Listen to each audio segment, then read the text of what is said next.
This idea, the fruit of classical education, has taken possession of all the intellectuals and famous writers of our country. To these intellectuals and writers, the relationship between persons and the legislator appear to be the same as the relationship between the clay and the potter. Moreover, even when they have consented to recognize a principle of action in the heart of man and a principle of discernment in man's intellect, they have considered these gifts from God to be fatal gifts. They have thought that persons under the impulse of these two gifts would fatally tend to ruin themselves. They assume that if the legislators left persons free to follow their own inclinations, they would arrive at atheism instead of religion, ignorance instead of knowledge, poverty instead of production and exchange. According to these writers, it is indeed fortunate that heaven has bestowed upon certain men, governors and legislators, the exact opposite inclinations, not only for their own sake, but also for the sake of the rest of the world. While mankind tends toward evil, the legislators yearn for good. While mankind advances toward darkness, the legislators aspire for enlightenment. While mankind is drawn toward vice, the legislators are attracted toward virtue. Since they have decided that this is the true state of affairs, they then demand the use of force in order to substitute their own inclinations for those of the human race. Open at random any book on philosophy, politics, or history, and you will probably see how deeply rooted in our country is this idea, the child of classical studies, the mother of socialism. In all of them, you will probably find this idea that mankind is merely inert matter, receiving life, organization, morality, and prosperity from the power of the state. And even worse, it will be stated that mankind tends toward degeneration and is stopped from this downward course only by the mysterious hand of the legislator. Conventional classical thought everywhere says that behind passive society there is a concealed power called law or legislator, or called by some other terminology that designates some unnamed person or person of undisputed influence and authority which moves, controls, benefits, and improves mankind. Actually, it is not strange that during the 17th and 18th centuries, the human race was regarded as inert matter, ready to receive everything, form, face, energy, movement, life, from a great prince or a great legislator or a great genius. These centuries were nourished on the study of antiquity, and antiquity presents everywhere, in Egypt, Persia, Greece, Rome, the spectacle of a few men molding mankind according to their whims, thanks to the prestige of force and of fraud. But this does not prove that this situation is desirable.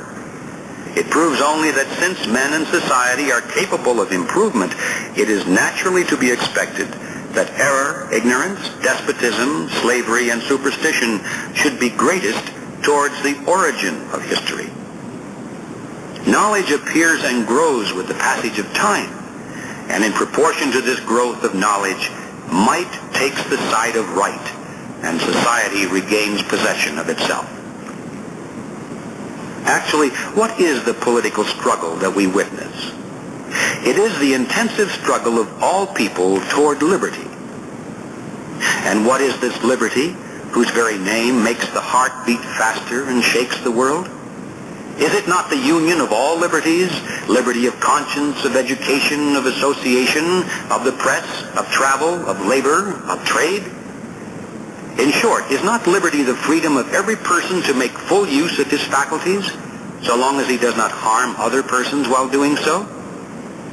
Is not liberty the destruction of all despotism, including, of course, legal despotism?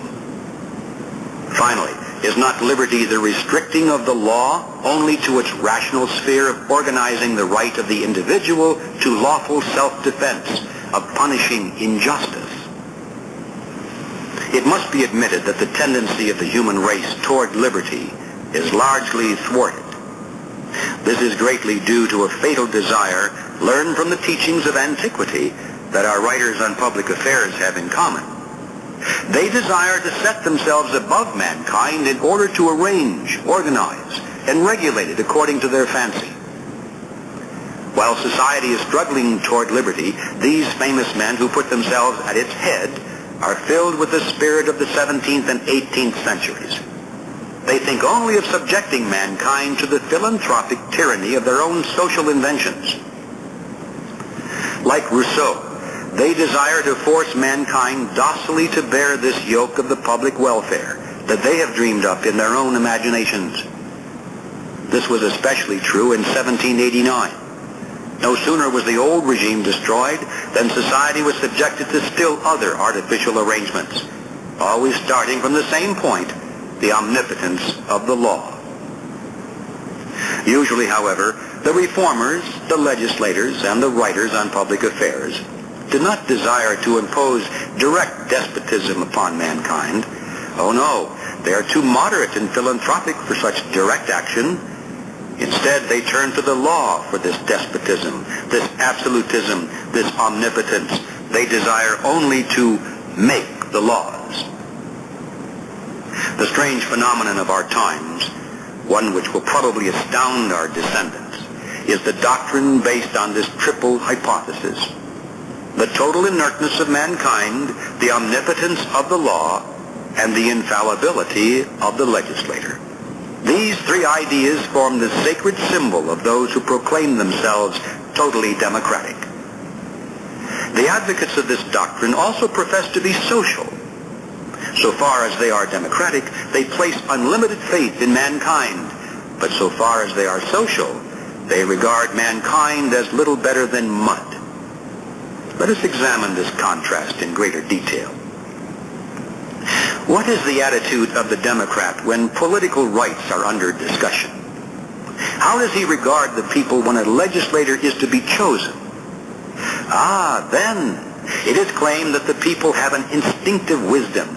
They are gifted with the finest perception. Their will is always right. The general will cannot err. Voting cannot be too universal.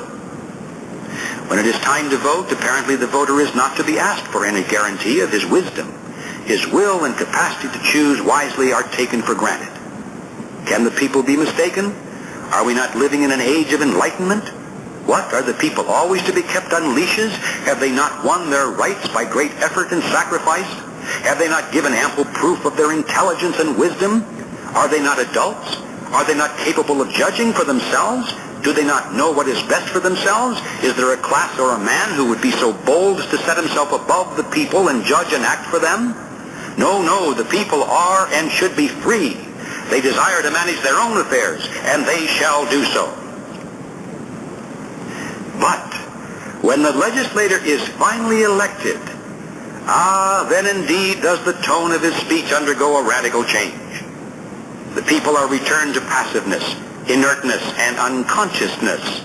The legislator enters into omnipotence. Now it is for him to initiate, to direct, to propel, and to organize. Mankind has only to submit. The hour of despotism has struck. We now observe this fatal idea.